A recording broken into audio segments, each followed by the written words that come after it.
Kur folëm sot unë e ty në telefon, ish hera parë që na po flasim në telefon. Më the, falim namazin e ikindis, pas ikindije e gjirojmë intervistën.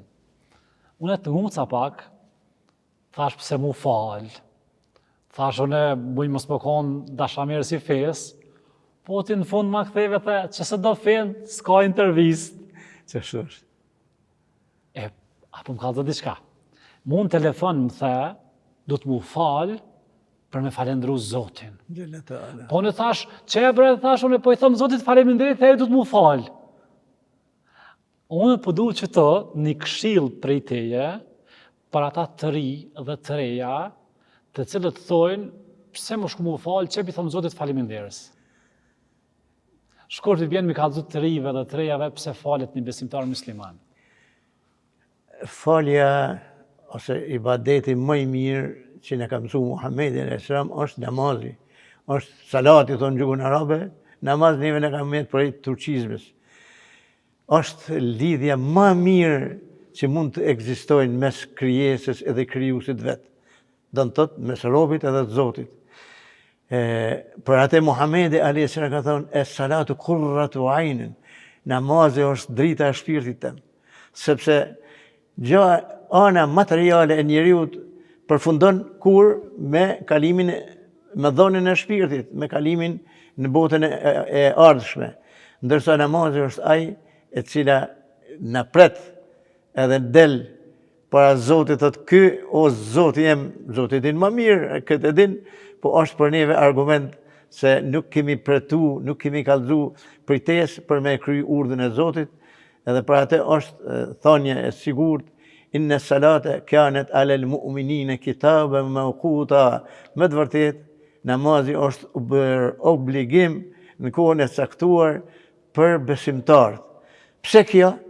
Zoti ka dashur me lënon gjithmonë afër vetes, edhe me qenë në gjithmonë ata që kur lidhem me bo një jetë, një kohë ta zëm akshomin, do ta falë akshomin për Zotin, u ktheva për kibles, Allahu Akbar, Zoti është më i madhi, edhe krejt ato mendime, ato mundime, çka i ka njeriu gjatë jetës, gjatë ditës, ai harron i qetë mas shpine, duke u drejtu të ai që shpërblen për gjitha, nuk të hub asgjë. Allahu dasht, Allahu ndëroft. Bac Abdullah, apo më tregon, prej ku e ke mësu fen? Me pa falendru të madhin Zot, qysh në fillim, babën e kom pas hoxh, ka qenë hoxh fshatin Cërmjan, 13 km afër Gjakovës, edhe ai si fëmijë gjithmonë na ka urdhnu ashtu tu e përfill urdhën e Muhammedit a.s. po ndoshta përpara edhe urdhën e Allahit, që ka thonë udhëzone familjen tuaj në besim. Udhëzone familjen tuaj në namaz, kur ti bën 5 vjetë. Baba pas rahmet, në sabah nuk më thaj ka po qosh, ma he ke jërgarin më stërpike më i të ftoft me uqu. Edhe unë si fëmijë kuptohet 7 vjetë, 6 vjetë, nisha një urrejtje. Po tash thëmë o Zot, shpërblej me xhenetin tonë, se me të vërtet kom pas një babë që e ka ditë vlerën e namazit, vlerën e besimit, edhe gjithmonë është kujdes për namazin që është shtylla kryesore. Çdo gjë ka dyrek, es-salatu imadu'd-din, namazi është shtylla e besimit, sepse ai që e lën namazin e ka lënë fen, ai që e kryen namazin e ka kryer urdhën e Zotit, edhe është afër Zotit gjithmonë. Bac Abdullah, shkollë, çka keni të kryer në shkollë? Kam kryer shkollën 8 vjeçare përpara që kemi thonë, edhe kam kryer shkollën e tregtisë, i kanë thonë shkolla e nxënësve në ekonomi.